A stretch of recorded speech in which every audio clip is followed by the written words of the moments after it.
اعوذ باللہ من الشیطان الرجیم، بسم اللہ الرحمن الرحیم۔ السلام علیکم ورحمۃ اللہ وبرکاتہ۔ آج ہے 12 فروری 2023۔ کراچی کا منڈی کا صورتحال آپ لوگوں کے ساتھ شیئر کروں گا۔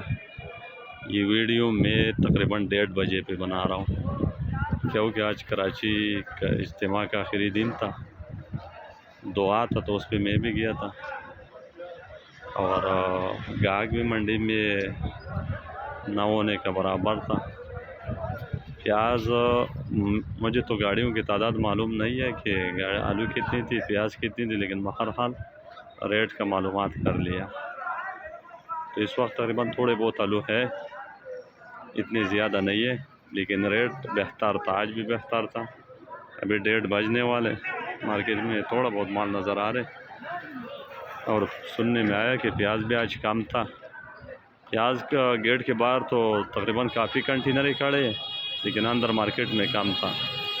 تو آج جو مصری پیاز ہے وہ بکا 3800 اور 4000 اور 4200-300 روپے تک بھی بکا، اور جو پاکستانی پیاز ہے وہ بکا 4000 سے لے کر 4800 4700 5000 تک بھی کوئی لاٹ بکا، جو بلوچستان والے اور سندھ والا پیاز ہے۔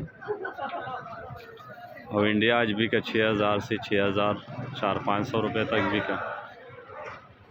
آلو آج موزے کا بکا 1250-1300 روپے کا، اور سینتھا بکا 1350-1400 روپے کا۔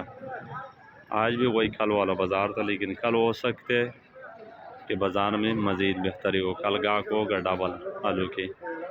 اور لال یہ چیزیں آج تو کسی کے پاس آیا ہوگا تھوڑا بہت، لیکن اتنی مال آج نہیں آیا، گاہک بھی کم تھا، اتوار کے دن تھا، لیکن کل جو ہے نا گاہک بھی تقریباً ڈبل ہی ہوگا، اور مال پتہ نہیں کتنے پہنچے گا، اس کا علم اللہ کو ہوگا، لیکن کل مال گاہک ڈبل ہوگا، کل انشاءاللہ مارکیٹ اچھی چلے گا۔ آج گاہک تقریباً 9 ہونے کا برابر تھا، اجتماع تھا کراچی میں، اور سارے لوگ اسی پہ گئے تھے، منڈی کے بھی سارے لوگ اسی پہ گئے تھے، اور جو شہر کے لوگ ہیں وہ بھی اسی پہ گئے تھے۔ تو پیاز تو منڈی کے اندر کم تھا، لیکن باہر بہت زیادہ کھڑے ہیں، لوڈنگ ہو رہے ہیں۔ تو اور آج اتوار بھی تھا تو پورٹ سے اور نکلا بھی نہیں، تو شام کو اور بھی نکل جائے گا۔ آلو کے ریٹ میں بھی انشاءاللہ کل بہتری ہوگا، اور آگے اللہ کو پتہ ہے جو ہوگا وہ اللہ بہتر جانتے۔ تو سب دوستوں کا شکریہ، اللہ تعالیٰ سب کو جزائے خیر دے، اور اللہ تعالیٰ سب کو اللہ رضا عطا فرمائے، اور سب کی مشکلیں آسان فرمائے۔ بہت بہت شکریہ۔